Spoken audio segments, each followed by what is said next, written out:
HarperCollins presents The Hotel at the Heart of the Lakes by Ellie Wood, read by Emma Swan.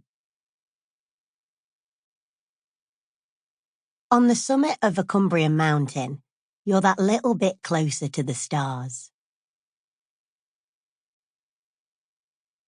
Prologue. "Shall we buy it?" Anna said, tilting her face towards him in the spring sunshine and raising her eyebrows, as though they were simply standing by a stall at a farmer's market. Dominic frowned, thought he'd misheard for a moment, that the bird song was playing tricks on his ears. "Buy it?" he asked, but she turned back again, features bathed in the bright daylight. He looked at her, there beside him on the shore. His Anna. His wife. He took her hand, glanced back at the view before them. Is that even possible?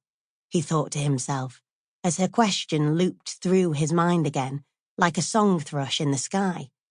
Was she actually serious? The island opposite them seemed to shimmer in the March morning, the white building at its centre half hidden by the trees, the lake surrounding the little circle of land glittering like a dream.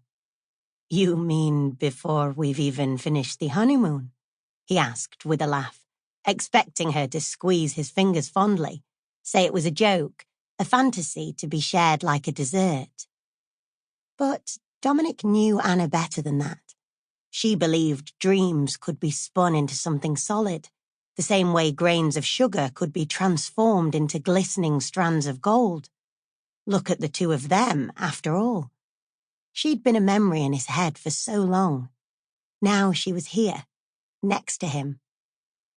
He smiled as he stared at the hotel across the water, a stone's throw from their home in Buttermere, yet the place they'd decided to stay for their week away after getting married. Well, this is the most beautiful place in the world, Anna had reasoned when they'd booked it. Why would we go anywhere else?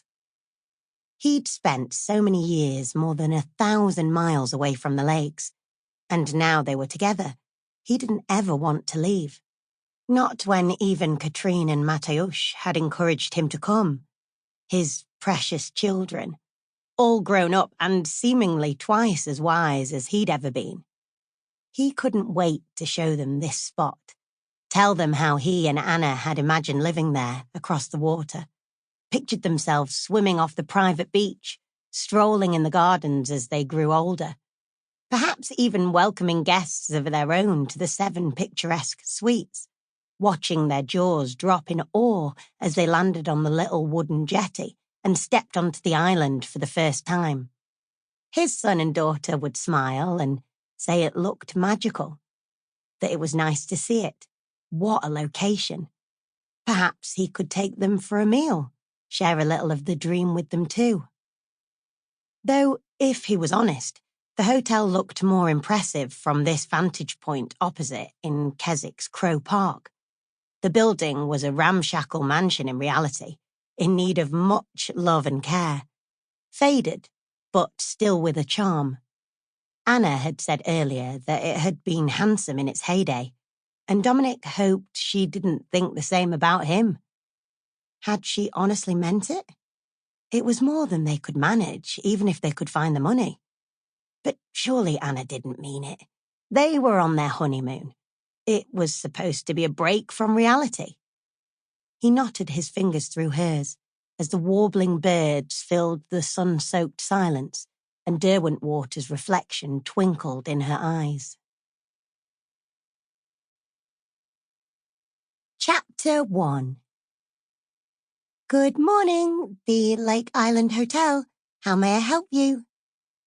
Katrine's intonation was the same as her dad's, thought Anna, watching as her stepdaughter tucked the phone under her chin to take the booking. She paused in the entrance hall, head tipped to one side, taking it all in for a moment, as she sometimes did, as Dominic had taught her to do. He always saw the glimmers in an ordinary day, forever panning for tiny diamonds of joy. She smiled. Everything that surrounded her now had Sample complete. Ready to continue?